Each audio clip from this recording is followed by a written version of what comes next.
Okay, John the van guy. While I'm putting everything away, I thought I might just cover this. Regarding rusty brake lines on a Porsche 986S. It's the 2004, last of the 986s. So rusty brake lines picked up on the MOT. But when I actually checked the brake lines themselves, most of the brake line was in very good condition. It was only the exposed bits halfway along the passenger side underneath. There was 2 rusty bits. So what I've done, instead of replacing the whole brake lines, I've taken sections out and put in joints. So this is basically, I'll show you the overall result. So here we are underneath. Now underneath, halfway along on the passenger side, there's some sort of junction box. I think it's just a connection box and not a proportional valve box. I think that's further back in the front. So that front or the back, I'm not sure where it is now, but there is one. So I think that's just a connector, but I kept the connector valve in anyway. And see those new copper pipes? Well, I've put these inserts in, cut out the rusty bits. I'll show you the rusty bits. That was one rusty pipe, which rightly was picked up by the MOT. And no, where's the other one? Oh, there's the other one. And there's the other one. Horrible. And it was where there was no cowling and it was kind of exposed. The rest of the brake lines are all right, so rather than place the whole lot, as I've said, I've just done it. So here, on this side, this is going towards the back. You can see I've put those 2 on. And so I've had to make up 4 pipes and link them in. That's, by the way, that's a 13 and that's an 11.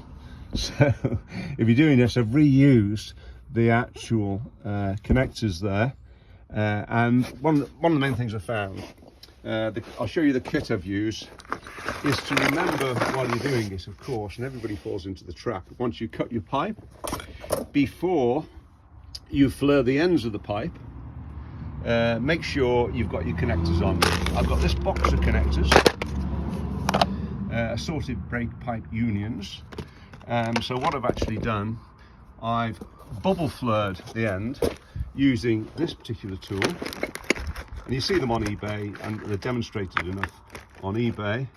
I'll show you how to use it in a minute, but again, there's plenty on eBay, not eBay, sorry, on YouTube on how to use this thing. These are the connectors. So what I've done, I've taken one of those and one of these will go on the copper pipe itself. And so, oh, what have I done? No, it's not that, sorry. It's that one, and copper pipe going through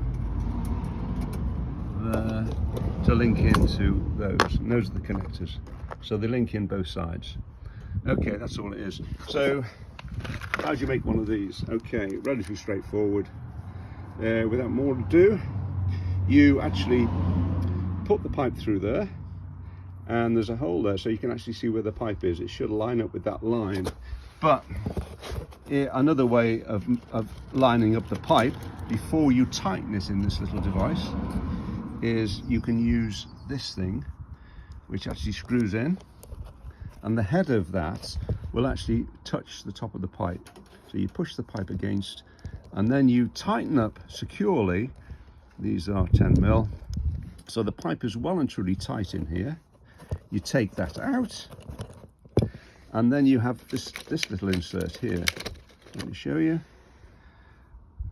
Now this shows you OP1 and OP2. OP1 going this way is that shape, and that gives you, if you push that in, if you screw it in really tight, you end up with a bubble flare at the end of your pipe. If you then turn it round and go in again, you end up with this double flare they talk about. which is more sort of concave. So it's like sort of an imaginative flare rather than a bubble flare. Okay, that's it. You just tighten it up, and then undo that. That's the 17. Undo that, undo the screws, and take it out. And you should have a nice bubble on the end. When you're actually cutting, the pipe has to be cut properly in the first place. Use a proper pipe cutter. You simply feed the pipe through one of these, and then you twist this. It's quite straightforward.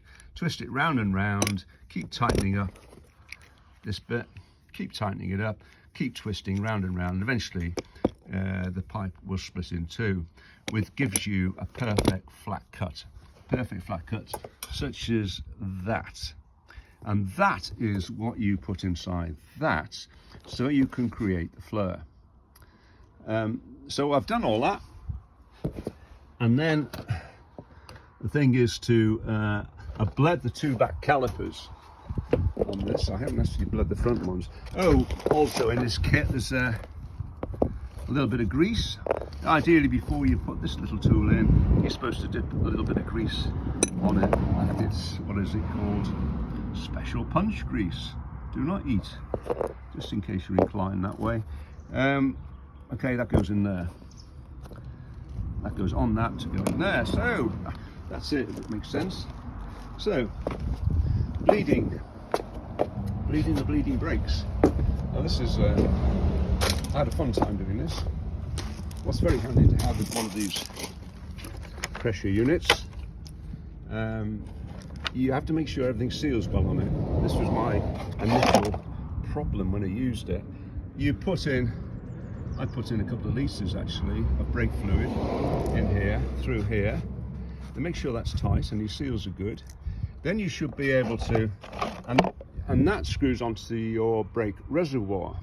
So on the Porsche, the brake reservoir is, on this particular one, is here. Now I found a problem.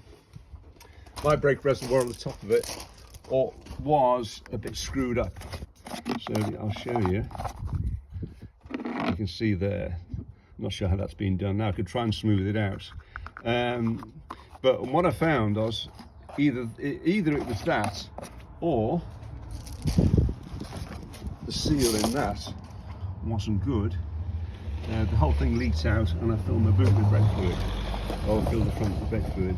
So beware of that. Make sure that's nice and tight. So how I got around that, I put in a seal. I found the seal which actually just sat in there. I could squeeze it in, and then I was able to maintain pressure.